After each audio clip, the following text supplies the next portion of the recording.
চাঁদাবাজি তো বেটার আপনার জাকাতের চেয়ে, ফেতরার চেয়ে, নির্লার চেয়ে বেটার। আমি আবারও বললাম তো, চাঁদাবাজি তো বেটার আপনার জাকাতের চেয়ে, ফেতরার চেয়ে, নির্লার চেয়ে বেটার। আজকে ফেসবুকে দেখলাম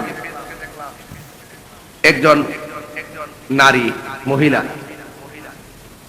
নীলুফার চৌধুরী মনি, নীলুফার চৌধুরী মনি, তিনি বক্তব্য দিতেছেন জাকাতের চাইতে চাঁদাবাজি উত্তম।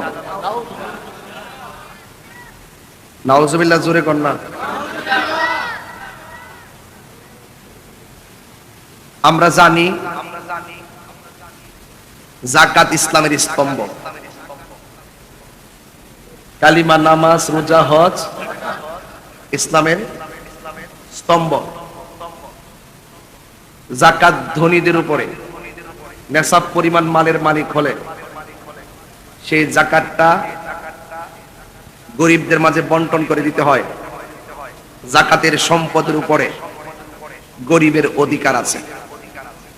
আর বড় লোক যখন নেশাব পরিমাণ মালের মালিক হওয়ার পর যখন সে মালের জাকাত প্রদান করে, তার সম্পদটা পবিত্র হয়। কথা বলেন ঠিক কি?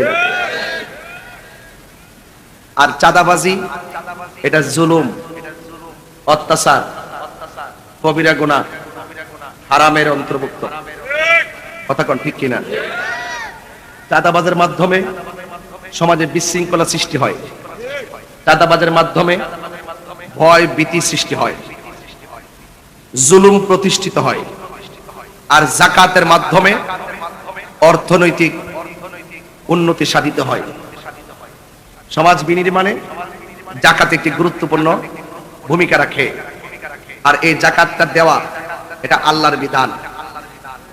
যিনি জাকাতের চাইতে চাঁদাবাজি উত্তম বলেছেন, আমি মনে করি এই বক্তব্যের দ্বারা তার ঈমানের উপরে আঘাত আসতে পারে।